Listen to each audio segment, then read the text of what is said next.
the big story. Infrastructure may be in shambles. The capital of Karnataka, of course, supposed to be India's Silicon Valley, Bengaluru, is struggling. There are serious infrastructure concerns, potholes being one of them. The flooding that happens in the city every time there is a fair spell of rain. Other issues, of course, like traffic, are in focus. But what are priorities for lawmakers in the state? The Karnataka State Secretariat has planned to give gold biscuits to 300 lawmakers, silver plates to 5,000 employees as mementos.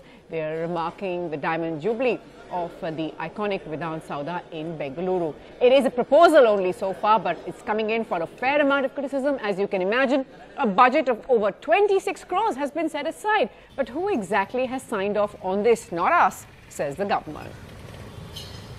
Well, let's now go across to Harish, who's joining us for more on this. Harish, the point, of course, that has been made that it has been roundly condemned, but the fact that they could have a proposal like this, they could set aside a spend of 26 crores for these mementos at a time when the priorities, of course, should be very, very different. How are they really defending this? Well, absolutely. There's no defense for a proposal like this. This is coming in from the Assembly Secretariat, coming under the Speaker and the chairperson of the council, and they want to give out gold coins to 300 lawmakers. This is MLAs and MLCs. Not just that, they want to give out silver plates as mementos to the employees of the Vidhana Souda to go ahead and celebrate the diamond jubilee of this entire mega structure in Bengaluru. But then we have spoken to the Chief Minister's office, and sources there telling us that this has now been rejected by the Finance Department, and perhaps once the Chief Minister is back in town, he too will go ahead and red flag this entire proposal.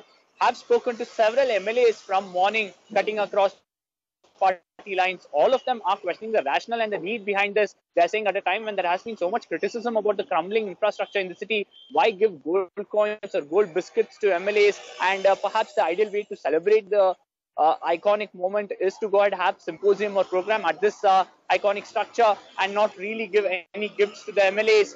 And I did manage to speak to the Speaker just a while ago.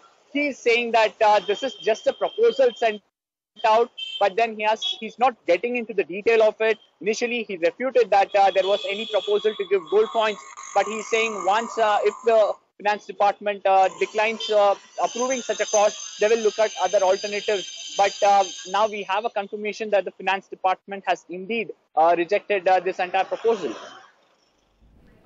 Okay, Harish, thanks very much for joining us with all that. Of course, the fact to be underlined, the point to be underscored here is that proposal has come in for a lot of criticism. Will it go ahead, Harish? I'm sure that you will have that answer before the rest of us will be tracking this big story with you. Thanks very much for joining us this morning with all of that.